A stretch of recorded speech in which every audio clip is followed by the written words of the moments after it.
will be right side up. Correct. Just safe to say, all right? It starts here in the draft. Let's see, Occupy Thrones down to business. Taking out the Kaja, taking out the Faramis, RRQ, banning out the 1-1 and the Joy. Folks, it's not Coach Fiel on the stand right now. I believe that is Coach Achil joining Arcadia in the draft.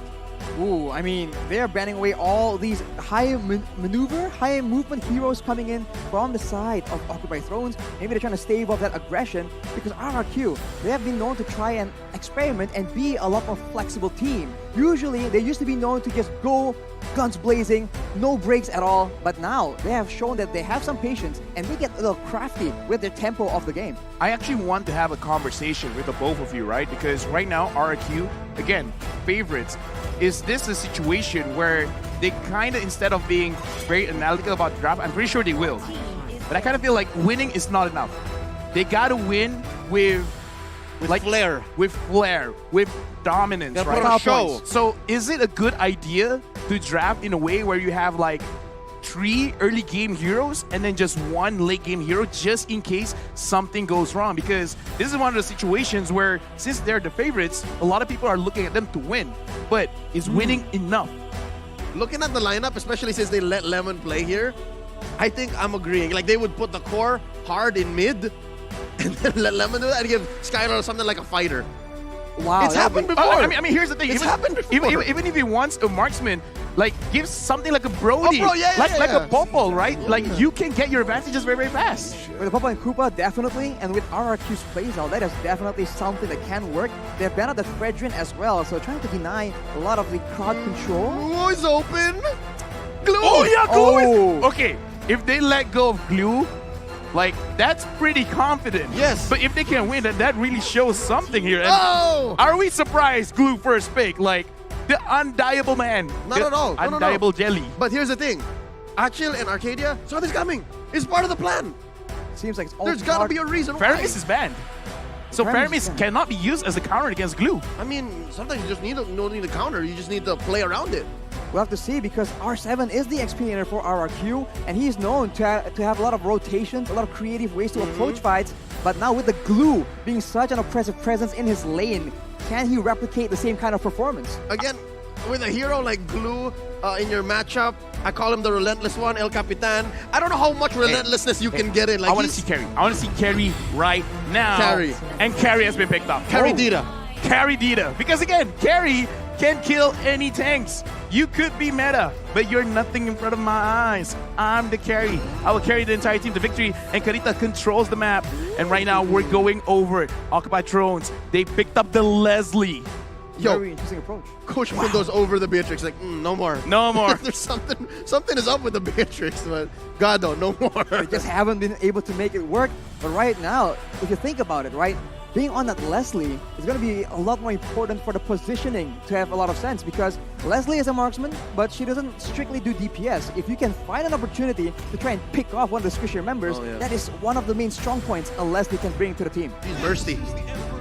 She's very bursty. And right now, the Akai has been picked up. So far, I would say the Akai has been pretty good for any of the teams. And I'm not so sure, but looking at the lineup, right now RRQ, they picked up the Benedetta, and I'm talking about it because perhaps Occupy Thrones, they're kind of going back to what they did in their first game, have 2 main damage dealers. So in this kind of situation, it would be good if Skylar can be like, I can kind of take care of myself. All of you guys dive to the back line. Now there is a Benedetta for RRQ. They could just add more and give enough pressure towards the Leslie. Try the attack. I dare you. I mean, right now they want to dive towards the back line against an Akai though, so that's going to be a bit of a tough assignment. It's like an oxymoron. Like, I should do this, but not that. But I mean to do this. It's counterintuitive, Yeah. but if anyone can make it work, it's going to be the unpredictability of RRQ that will shine through here as they ban out that Farsa as well. Yeah, they know that Occupy Thrones is short on range. I would not be surprised if this last ban over here would be a savior. Yeah, right now we're looking at both mid laners for both teams, and I kind of feel like this is appropriate because, again, Fear did great. And Lemon, we all know he is greatness, especially in MPL Indonesia. So the GOAT. He's the real GOAT, man. I mean, like, again, belated happy birthday and all, but Happy birthday. we are not entirely sure this Karita, is it going to be a roam Karita? Because we usually see the Karita in the roam. Exactly, I was But about to bring Lemon that could up. have used it. Yeah, there are two flavors of Kadita right now. Mid and Roam, and both are just as lethal. And Lemon is well known to try and make those crazy plays, those insane plays where at a glance you don't even know what he's going for. Oh, yeah. But on a hero like a Kadita, that is the kind of pick that will really suit his playstyle. I'm even thinking, what if it's just like, you know what, Lemon, you can use the Karita, so use the Karita. What about we just pick up the Diggy and kind of just like cancel out the Akai? So be like, now there's no more oxymorons. So it's like, if we want to dive, just dive. Who's really going to stop us? Welcome. Welcome. Come on in. Yes, come on in. Here's that ban that's got me thinking, are they allowing the Savior and Fury? Because they take out the Estes. Do they know something? Because look, Maro's very vocal about, oh look, they banned the Estes. What's going on? Ooh, letting out the Estes, trying to make sure that they can get the burst damage. They don't want security, but in this situation, surely the Diggy would be a better pick than the Estes to try and deny those pick-off potential from RRQ. No, right now, RRQ, like, again, I'm just saying it could be a very, very good pick because Diggy you can use defensively, but you can also use very, very offensively. And I kind of feel like banning out the Estes, they're probably thinking because, again, the way that they play, they want to stick together, right? Making sure that Fury can deal the damage, as well as their gold laner. So they're like, maybe what RRQ is going to do is they have a lot of burst damage. And burst type heroes don't like healing because you basically dealt all of your skills. And then it's undone. And then it's undone. So I kind of feel like this show that they want a lot of burst on their side. And now they have a Terizla diving in. Very big boy. Big boy. Can't be taken down and can deal a lot of damage. This is not a drill, ladies and gentlemen. By the way, actually picked up by RRQ Hoshi. Is this going into the XP lane? Going into the jungle? That's a scary part. You never really know. It's an absolute unit of the hero, and in the right lane is just such a big problem. Right now for Occupy Thrones, we'll have to see what exactly is their solution here because there's so many dashes.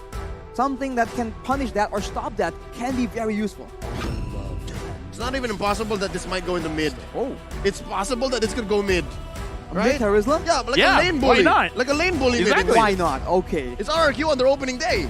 They can do anything They gotta want. put a statement. Gotta make a huge statement, trying to show dominance, being one of the main favorites, but ooh, this is Maro on that Franco here. That's a lot of pickup potential if it lands onto the right peak. Yeah, Franco man against the Franco man. There's a little bit of This is an oxymoron. It's like, I'll play the Franco against the Franco specialist, but Yeah, Maro. look at this. Yeah, he's like... Focusing on I Vin is know, like, I know. you're using my hero. Yeah, but I do like the Sicilian pick. The I do. Sicilian pick is solid because, again, we were talking about how Farsa's banned, Saber's banned, but I think Sicilian's a better pick, especially for a late game lineup like Occupy Thrones. Can they reach that late game though? It depends because there's a Kadita, and if the Kadita gets rolling, it is a very oppressive presence, especially for a vulnerable mage like a Sicilian. Right now, RRQ, they finish off with a Xavier of their own, and so it looks like Vin will be piling the Kadita. And we've seen Kadita not doing well if the early game is not good. But having Albert on the Benedetta, as well as having the Terizla, I don't see them losing the mid, the EXP, and the jungle. They can force a fight. They can really force a fight, especially against the Sicilian. They can just keep going. I think the only real thing is you have to watch out for mana. But that aside, they can just keep going. This is... Wow. They answered the glue here by going, you know, on and on. Fight forever. Well, Glue doesn't really do well moving backwards. It's always a very oppressive hero, provided that he is actually aggressing. So maybe RRQ just plan to fight fire with fire and bring the aggression to Occupy Thrones instead. Could this be the answer to the glue? Well, Very surprising. we're about to find out because going into this first game, let's introduce again both teams from Jakarta, RRQ Hoshi going up against Occupy Thrones from Mina. It's an Egyptian and Saudi Arabian squad, and all eyes are on Maro. I promise you, the game changer here, especially come the mid to the late game, are those perfect hooks. It's gotta come from Maro. He's on that skin as well, so it's a very... Some people say it gives you a buff almost. You get better when you use this skin. We'll have to see if that is the case for this particular game. He is looking for early advantage here because in the early game, the Franco is just so dangerous. Vin, chunk of half HP, but they're trying to trade it back. And for now, this is going to be the same pattern. Keep on doing that and he will prove your point. When you use the skin, you get better. Now, RRQ Hoshi, sure, they get poked a little bit, but I kind of feel like Fury and Maro, they took a little bit more. Right now, RRQ, they got to look at which part of the map do they really want to control. Same thing with Occupied Thrones, because looking at the map right now, it looks like Terzla is winning against the Glue. I'm not familiar with this matchup, so I can't really say for sure which one will have the better laning phase. Yeah, this could be the precedent. We could figure out if really that Terzla is the answer, or at least this kind of lineup and this approach could be it. We're about 40 seconds away from the first turtle, and there's a lot of pressure on gold lane. RRQ Hoshi given God of hell. Well, RRQ Hoshi like playing for the gold lane. Skylar is one of the main players that they rely on to carry. And carry, despite being a late game specialist, actually has a lot of healthy damage in the early game. Albert right now will be colliding with Leo. Just spawning him out right here in the XP lane. That's where the real fight is going on. Hawk against R7 1v1. Hawk will be finally able to escape, but look at the final blow. He's so low, 1 HP. R7 comes in to secure that kill. Albert in a tough spot, 1v2, but the mobility will allow him to escape. Wow! Not a single punish on the baby alien. He gets away with it. I mean, like, look at how they actually executed it, because they even like telegraphed, like, I will attack you. Glue or no glue, you're gonna go down. And at least for right now, it looks like in terms of the laning phase, R7 is really controlling Hulk, making sure that he doesn't get ahead. And he has to be aware of that, because if he can't win the 1v1, it's gonna look bad whenever someone wants to come and trade. Vin comes to the Breath of the Ocean. The Rough Waves also takes Maro out. That will be the roamer, not available for the first turtle play. And RRQ, they're looking to straight away capitalize as Albert goes in. 1v1, dumps a lot of damage onto Leo. Let the final blow actually fails though. Hawk steals the turtle. Leo makes a play with a heavy spin, but that will be 4-0. Hawk is still just dueling 1v1 against R7. But that is that advantage. Like finding a needle in the haystack. I don't know exactly what triggered the damage from the glue that actually took down the turtle there, but hey, Occupied Thrones can walk away with what they can. That's a small victory. I kind of think like it might have been the slam, but either way, that we did not see that coming. And right now, Vin catches Maro, but looks like it's not that big of a problem just yet. Oh, the Bloody Hunt being used now. Vin very low, taken out by Fury 77. Leo trying and get some more, and it's just these small pickoffs, the roamers. It looks like Occupied Thrones, they're not afraid to actually get fights here and there. And RRQ Hoshi, they're reading, and Gado almost got 1v1 by Skylar. Skylar feeling very confident up here. And Albert, he's putting so much pressure all across the map. It's like every single time the camera pans, Albert's there. He is playing that Demon Slayer Benedetta, but look at Skylar right here. 1v2, heavy spin actually does not land onto him, but look at the Iron Wolf cancel as well. What is going on? Skylar very low. He'll finally get taken out as we see Vin trying his best to try and equalize. It won't be available though, and that is one strike back from Occupied Thrones. Maybe 2 or 3 seconds too late. Vin came to the rescue. Skylar's flicker was on cooldown. And the main difference between Albert and Leo is the fact that Albert is more proactive. And folks, what you're hearing right now is a cheer within the stadium. It's a drum. I thought something fell. It's like boom, and it's like boom, boom, boom, boom, boom. It's like, okay. Are they dropping it over and over again? I love it. But that was a very interesting interaction between the Franco Iron Hook as well as the Hurricane Nance. Like, he pulled it back in and then pushing it away again. I kind of feel like it's something that they have to put into consideration whenever they continue an attack. Yeah, but the potential for it is huge, right? Like, it's massive displacement. Massive displacement, that's for sure. And now with RRQ just circling around this turtle, they're looking for a way to maybe capitalize on a fight at the same time. Vin already still very exposed though, and as an opposite, that is going to be the secure being taken by Leo. But look at that, they are actually going to R7 as well. They're looking for more advantages as Vin is also stuck in the turtle pit. He'll finally get taken out by Hawk. Actually, finally, that will be it. That is a disaster for RRQ. They lose 2 members and the turtle as well. Hulk smash! Dude, like right now, Occupied Thrones is actually getting a lot of work done because 100% turtle secure. Being used by Maro. Skylar forced to flicker out. Finally, he is actually able to survive. That is a dangerous situation. The ultimate snipe was a cooldown. What's going on here, Leo? Oh man, what's going on? They're almost 2K ahead and they're taking control of the lower part of the map. I don't know if R7 is enough to stop this. Oh, he goes all in. He finally takes out Fury 77, and Hulk tries his best to try and turn it back. He is just way too low though. That's how the damage is insane. But on the other side, the rough waves from Vin will be able to take out Maro as well. Oh, this is a scrappy matchup. We were just saying how Occupy Thrones was in control, and just as quickly RRQ Hoshi goes, nuh-uh, no, wait. Hey, now this is a game, right? Fights on fights on fights. Yeah. This is Arashi's home, guys. Like, I like violence. Don't you like violence, Arashi? Early game tempo, man. This is the exciting gameplay we've all been waiting for. Answer the question. Do you like violence? I love it, man.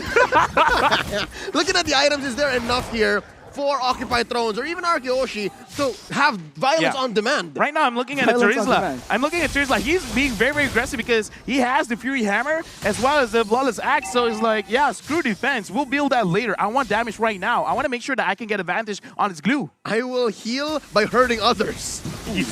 Yeah. Green goes in, he's forced to actually use the rough wave, though he's stuck in a tough situation, alone all the way on the side. That will be a kill for Occupy Thrones as RRQ. They go for a bit of a weird fight as the turtle is actually spawning. And what's weird about it more is it's a 4v4. And in a 4v4 like that, given that there is a Franco, Occupy Thrones is way ahead.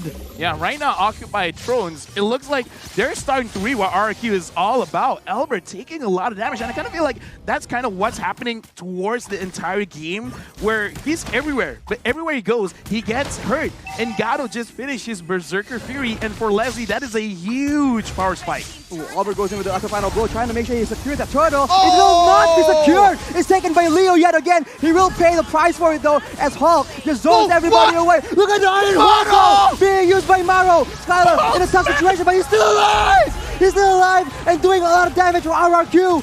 And he is actually forced to back away, but RRQ, they clap back from that play. So close. There could have been more that Occupy Thrones done with that kind of engagement. I had my eyes on Maro, and he had his eyes on Skylar, and it was so close. He could have taken down RRQ's gold laner. My eyes were everywhere because that was a fight, and right now it really looks like, you know what, Glue has to be perma-banned, man, because we're gonna look back at the instant replay to really understand what happened just now, where the fight around mid, Leo again, right now 100%, turn secure rate for Occupy Thrones. Hulk really goes to the backline, making sure that not enough damage is there. But Fury 77, he was left alone. So it looks like both teams have the same idea. Go to the backline. Right now, Hulk is getting attacked. He is bursted down, but he is able to escape. But Albert is making chase. Unfortunately, the regeneration is way too much. And RRQ, once again, trying to establish a foothold in this game. Given what's happening here in this about 8-minute, 30-second game, this is very characteristic of Occupy Thrones. It's not clear that they're winning, but the fact that Leo is sacrificing himself for the major objectives is making a difference. That is a pickoff, but R7 now is the next target. He's trying to stand his ground as Vin put their play, but no, it won't be enough as Vin now is the one caught in a tough situation. Skylar tries to just deal out a lot of damage as Lemon makes a play, but the hook lands onto him. It won't amount to anything as Leo finally gets taken out. Double kill, but the shutdown for Fury 77. Arashi, the violence, the carnage, look at all the bodies underneath tier 1 in mid, and Occupy Thrones stands tall. Yo, Leo, we gotta look for their coach, man. What happened between then and now? Like, all of a sudden, they just, like, woke up. It's like, we're ready for RRQ Hoshi because that fight, it wasn't clean. But that's the kind of fight I like to see. Fury 77 actually kiting things out. And Let's hook to Albert. Maro, what? Buy this skin. That is very, Buy very the dangerous. skin. The skin difference, man, is just making it so obvious. And if that lands at the right moment, whew, that could have been really, really disastrous for RRQ. All right, so far, key for RRQ to regain control is vision. I think they need to watch out really for where Maro is and the angle that Leo is coming at. These little base by Vin. Oh, Iron Hook again! Suppression is being used as well as Vin will be taken out without being able to use any of his spells. And RRQ has forced to back away from this Lord. My analysis is, yes, buy this skin.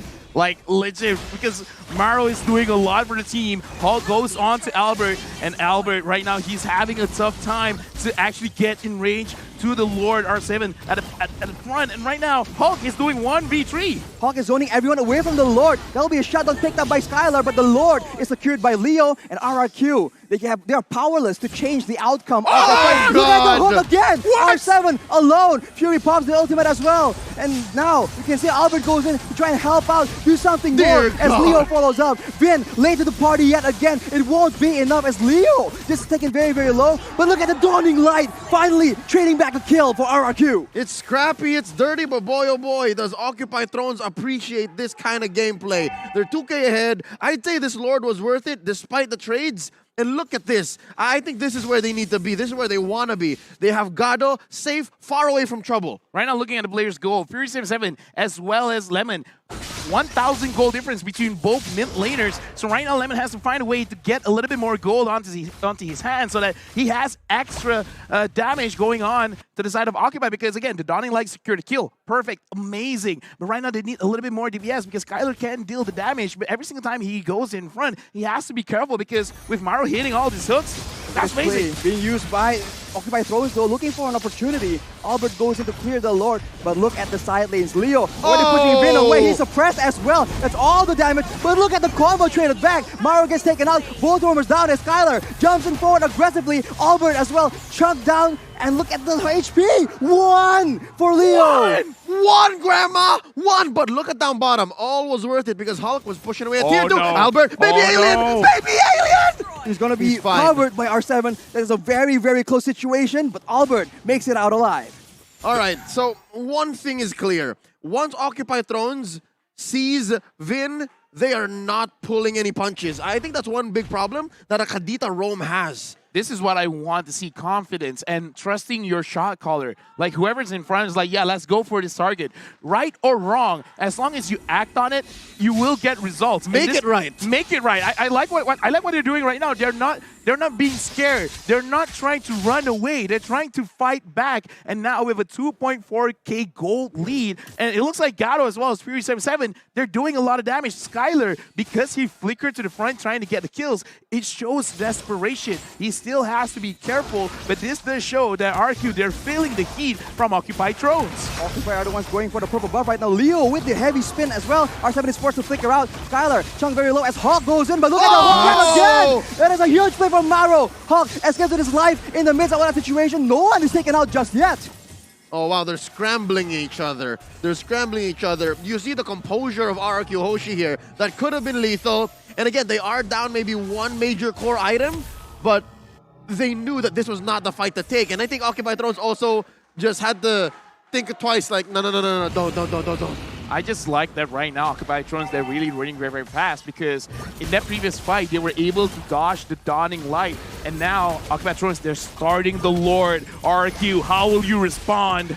Vin gets spotted by the snipe. Maro makes for play, but it doesn't land. That's a flicker down for the Franco as RRQ. Look at that opportunity. They see an opportunity to just capitalize as Hulk goes in alone. He gets bursted down though. That is not good at all. No front line for the side of Occupy Thrones as RRQ push them away. Maro and Leo tries to get a pickoff, tries to get something. The steal, can it happen yet again? It won't be available. The being used but look at that! That is a mega kill picked up by Fury 77, but Skylar will be picking up a kill as well. The fight is not over, and OT, they're trying their best, but the one securing the Lord is going to be Skylar. It's still a 2-4-3, but that was a bloody endeavor from both teams. They served them all up to the GOAT. Lemon just had them all set up, lined up, and swing. Oh my lord. RRQ Hoshi now back in control, scoring that Lord. That's a luminous Lord. Yeah, right now, Skylar is putting on his big boy pants because look at the items. Right now, it's very scary. Demon Heart Sword, Corruption Scythe, Golden Staff, as well as the Endless Battle. He has a lot of heal. He has a lot of true damage. So Hulk, he has to be careful of that because he went in alone. That's not the best thing that you can do. Someone is not listening to the shot call because that was not coordinated well. Yep. So also, something to point out, he's not picking up the usual Windtalker because again, Leslie is not one! Skylar gets hooked out, but it won't be his death. R7 comes in to zone everyone away, and RRQ stabilized. They have a lot of damage done on the top turret. Maro is lethal right now. That is dangerous. Watch out. Still could be a game changer despite RRQ being ahead.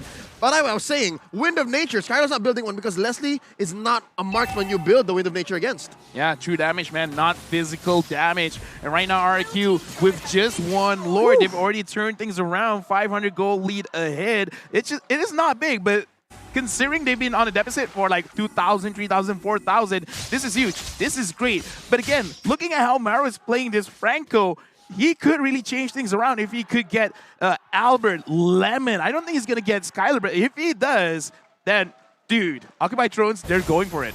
Lemon right there with a Dawning Light is able to chunk Gado down to half HP. That is one spell on a very low cooldown. If they can do that again and again, they can almost get a guaranteed 4v5 in these big objective takes. Yeah, no, more likely they are. I mean, the time that Skylar and Albert bought for Lemon is going to pay dividends. Still, Flicker onto Vin as well. That will be the Unstoppable picked up by Fury77. The roamer battle here between Vin and Maro. Can I just say, LaFell, that was overkill? I kind of feel like they have some kind of vendetta with Vin and just Vin. Yeah. That was highly unnecessary. Where it's like, it three was ults? worth it. 3 ults? They want to send a message. Yeah. It's like, specifically you.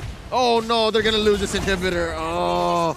That is the pressure being exerted by RRQ. And now, Occupy Thrones going for the purple buff will be able to secure it away. That's unfortunate for Albert. Oh, well, I mean, I was gonna ask if that was worth it, but yeah, no ults were harmed in the stealing of that purple buff. So yeah, that was worth it. I mean, like, in Was this this a hook? I mean, like, okay, let's put into consideration, so like, yeah, you use a lot of ults, but if you're not gonna fight in the next 30 seconds, Why not? 40 seconds, it's fine. Because again, you want to create some kind of psychological pressure, and R7 goes in! R7's very, very low right now, but look at the Dawning Light. Gado is half HP. The snipe does not land on the right person. Skylar being chunked out, but not nearly as badly as Gado was. You know what? The draft between RRQ and Occupy Thrones now in hindsight is so multi-layered, it's so deep, because there's so much these two teams can do on the near range, melee, long range, mid range. Oh lord, this Lord fight! Vin gets hooked again! Maro making the plays happen for his team! That is a roamer from RRQ, unavailable to make any plays. It's still a 5v4, but RRQ are not backing away. Hawk is trying to zone everyone away, but it's not enough. Leo with the heavy spin, trying to make sure that he can get this Lord, but they're both getting low right now. That is a kill picked up by Gado, but he will be taken out as well. Skylar gets a shutdown, gets unstoppable as well, and that is the Lord secured by Leo though. Skylar is doing work, man. I mean, Leo, good job to you, man, securing the Lord, but still, is that gonna be enough? Because in the later stages of the game, it almost doesn't matter if your entire team gets wiped out. It's just 2. But the thing is, the 2 that got hit was the damage dealers. And right now, we're gonna look back at the replay because a lot of things happened. So let's break it down in this instant replay where the fight around the Lord. Look at Leo. He's taking a lot of damage from Skylar, and Skylar is really waiting for everyone to come to the front because he's like, I don't have to force this. Flickers in, goes on Fury, and this is the game changer. Skylar is baiting. Once he sees the bait has been took, he goes in front. He doesn't care. He flickers and he gets the kills. So it's an alley-oop again, like what happened with Lemon earlier on during RRQ's comeback. It's the same story with Skylar. But dare I say, in that moment, in that instant replay, my eyes were on the 6'5" Egyptian, the jungler from Occupy Thrones, Leo. He was on point. I could have sworn he used Retribution earlier in the fight, but he had it, and he knew that they needed this. Was that, what kind of Lord was that? Oh, that was just a... Was it a Evolve Lord? Yeah, Luminous Lord. And look at Ghost Gaming, even he's like very hyped for this game. Of course! Yeah, Ghost is like, let's go, let's go, let's go! He's a one-man cheering squad. He's up against the whole kingdom of RRQ, but Maro I don't like here, his odds. All the hopes of Occupy Thrones are on Maro right now. He is the man that they rely on, and along with that, Leo with the Retribution, man. It's been so solid so far. So we're about a minute and a half until that next Lord. You think we're going to get there? You think we're going to have to wait for this? Or is somebody going to pull the trigger? I kind of feel like we have to. And this is a situation where Occupy Thrones, if they can set it up, then it's going to be great because Maro's hooks has been so good. So if he can if he can hook someone around the Lord, they're cooked. They could create a very good situation because, in my personal opinion, don't focus on the Lord. Focus on the kills, man. All right, so they turn on heroes. It's so dangerous right now because both teams can scout right here. Lemon with the Dawning Light and Gado with the snipes right here. That is exposing everyone and allowing Vin and Maro to attempt that play. But fortunately for Occupy Thrones, the Franco engage is just so much more dynamic. It's so good. Look at Albert. I think this is the one game changer. Leo has to always be with his team to make that play. And again, that's what I'm saying about Albert since about minute 3 or 4. The Benedetta is the proactive one. Yeah. The Akai has to answer back. The Akai, you can see his plan from a mile away. Yeah, right now, going back to the keys to victory RRQ, they need to use their experience, and they're using it well because they understand that with the draft coming in from Occupy Thrones, they have to sacrifice one lane. And what lane it is, Albert will go and attack it. And Skylar, he's been in so many fights in his life that he understands that because of the short range of the carry, you can't be too aggressive. But the moment he sees certain skills have been used, then I'm gonna go. If you catch me, catch me. But I will die, and I will bring most of you with me. Yeah. And look, now they've started it. RRQ Hoshi made the call. Ooh, Iron Hook does not land right here, so RRQ still have a lot of options to play around with. Vin wow. looking for a chance in the side, looking for a pick-off potential. Leo is in position, though, to try and make this a very difficult contest. The Retribution battle has not been favoring RRQ, so Occupy Thrones are very happy to make the plays happen. The flicker is being used. Unfortunately, the hook does not land. That is massive for RRQ. You can see they move in a more aggressive manner. Pay attention to Vin. Look at him. He's trying to make sure he gets the right play at the right time. They see him though. Conceal is being used, but he's suppressed. He cannot make the play happen. That is him taken out of the equation. And now Occupy Thrones have the chance. Leo goes in, but the Immortal has been popped. But Skylar is doing way too much damage. Lemon takes him out, but the Lord is taken by Albert. Fortunately for RRQ, one man down from both these teams, but that is very, very valuable for RRQ right now. LaFell, you said it right. At the end of the day, whoever turned on heroes first and whoever makes that call will win the fights. And RRQ Hoshi, they did just that. They baited out the ults first, and then eventually, yeah, you can separate Skylar from us, but the call is still there. I actually like treating Vin there because he gave vision. He gave enough damage to Gato because if you look at his playstyle, if his HP is below 50%, he will not commit. And because Gato was not in like 2/3 of the fight just now around the turtle pit, around the Lord pit, RRQ Hoshi really took that advantage. Like, yeah, kill Leo, get the Lord, get Prophet, and right now, can they actually survive with RRQ here pushing with this evolved Lord? RRQ trying to make sure that the waves are on point right here. The Lord is on the top side, so RRQ can do a bit of a split push in the situation. They need to be careful though. At any moment, Mara can make the play happen. His flicker is not available, unfortunately. But look at R7 making the plays happen, initiating for his team. Skylar is dishing out damage upon damage as the Lord is distracting everyone else. In the back line, there is going to be suppression being used on R7, but it won't be enough. Both teams just going all in all. With the trunks coming out again and again. The rough Skylar will save Vin, but Skylar is still devastating, doing all the damage possible. Hawk is alone. He won't be able to save this game for his team. RRQ, they reign supreme. Big congratulations to RRQ Hoshi. But what a match, what a game. The debut of the King of Kings here, going up against Occupy Thrones. It went all the way, and what an amazing showing by both teams. For a good 10 to 15 minutes, Bali United Stadium was very quiet. But I'm glad now with the victory of RRQ Hoshi, it seems like all is well. But let's not take away from Occupy Thrones. They got the Sang Raja into a corner and it kept them there for quite a while. What an effort. The prodigy, the youngest player on the team, Mauro on that Franco, he is just crazy. At any moment, he just makes that play happen so decisively as well. There's no hesitation at all in his movements. Oh yeah, no. Gus Gaming, there's more. Occupy Thrones can show more. You watch out, you wait for my team. We're not going home today. The knockout stage is where we're gonna show up, and I do believe him. I'm just assuming on what he's saying, but I do believe him in saying that there's more to Occupy Thrones. We have to say this, that there was quite a lot of opportunities, a lot of moments where I think everyone, even in the comment section, is probably looking at this and it's like, perhaps the world is turning upside down. We were on the way. Because RRQ Hoshi, they won, but along the way, they bled out quite a lot.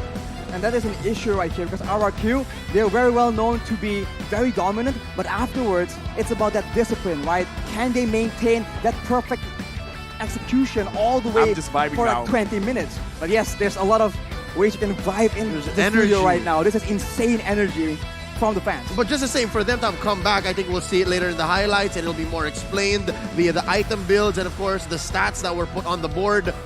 It was not easy at all. There was multiple steps for them to do that. Again, I don't know what they're saying because we're wearing headsets, but again, like, that was an amazing game. Let's talk about the knowledge aspect of it. The moment I want to talk about analysis, they go even louder. Let's go, do what you got to do. But again, RRQ Hoshi, the reason why they won is because of experience. Control the game, control the map, because the way that the draft, Occupy Thrones, they have to sacrifice one lane. And because of why Albert was pushing, it caused them to have decisions. And when you have to think about decisions, you're not entirely sure what's your next plan of attack because you're always thinking about defending. Let's look at the items for both teams because this is one of the rare situations where we can see fully built items on all of the heroes. And in this game, Skylar really popped off because Carry is already an amazing hero. And the fact that he doesn't build a Wind of Nature because, like you said, Leo, it doesn't matter towards the Leslie, but a Winter Truncheon might be good. Yeah, no, I think that was a juggled Winter Truncheon. Again, there was so much happening in that last maybe 30 seconds of the game that he needed to juggle it. He sold the boots. This is the NBK, the no boots carry. And again, when you go about 20 minutes in, this game almost went 23, that's what happens. But yo, look at the GOAT though, 6-1 and 13. 6-1 and 13. Belated birthday buff? That is crazy. And on the other side, just on a quick note, 3 BODs on Gado and all that damage. Oh, wow. It still was not enough. RRQ, Okay. they're just way too clean with it. That's cool, but I kind of feel like that's a little bit too greedy.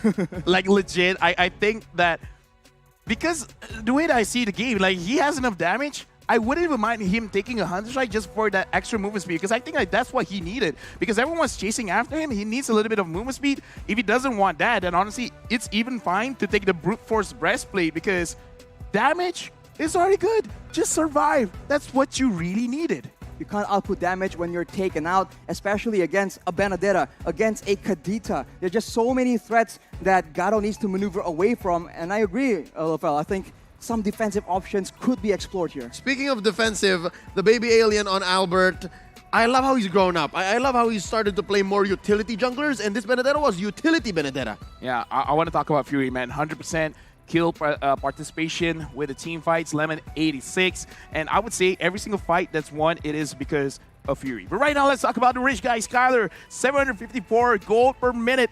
And the thing about Xavier, he's extremely strong right now. The carry Lemon, 123,000 damage dealt. The Sandbag, Leo, he did the best that he can. 227,000 damage received. And Forgotten One, there's no way anyone will forget Maru after this game, man. 14 assists. I have no idea how many hooks he has landed. He's 17 years old, I believe. Wow. So he is a prodigy in the making. And of course, Leo just going toe-to-toe against Albert in that retribution department. Damn, Leo. Very impressive. Yeah, no. Very good, Leo. Reminds me. It's in the name. It comes with the name. And with that, we got to name our most valuable player in this game. The MVP for RRQ Hoshi is going over to Lemon, 6-1 and 13. 86% kill participation, the most damage dealt. And basically what Arashi said, any fight, yeah, Lemon is going to be there. Lemon is going to make sure that Gado can't join the fight because of his dawning light. He's just never going to give you up, never going to let you down. He's just always going to be there. He built cooldown reduction, he built damage, and he built that burn. Again, I think it's this glowing one that really made Gado think every single time if he can stay to fight. And it's like, no, I cannot always. And that's what made all these engagements for Occupy Thrones all the more awkward. It also makes it very difficult for the tankier members to withstand the kind of poke because it does percentage HP damage. So Leo, trying to sustain in the front, he's just constantly chipped away by the glowing wand. With this, we got to look back at the highlights because this is refreshing, right? For today, the third match, this is the one where a lot of things are going on. In early stages of the game, this caught me, and I feel all three of us by surprise, but Occupy Thrones actually catches the mistake from RRQ Hoshi where, Albert, you're being a little bit too forward. They're gonna catch you. And Hulk smash, always getting to the back line, getting the proper targets, but things change when Skylar gets strong and when Lemon gets the glowing wand. This is a very sporadic chain of events right here, but that is exactly where the team with more experience has an advantage. They've seen all this before. It looks crazy to Occupy Thrones, but RRQ, they are known to play like this. Yeah, it's a matter of tunnel vision. Something tells me maybe they were too hard on the whole Vin situation, and that's exactly where RRQ put Occupy Thrones, specifically Lemon. He knows where dudes were gonna be, and he was calling on Vin. It's like, all right, are they there? Are they killing you? All right, my turn. Something tells me something like that, similar to that happened. Looking at this highlight, if I'm any of the other teams, I will put a target on the back of Lemon as well as Skylar, because Lemon, he makes his presence known without showing his face, and Skylar, he's super patient. He is like micromanaging every single visual that's happening in game. It's like, okay, what spells do I see have been used? What skills do I see has been used? All of you are done. My turn. And again, Exactly. it's amazing. Lemon, Skylar, they just popped off. The patience, I think, is what really shines for Skylar.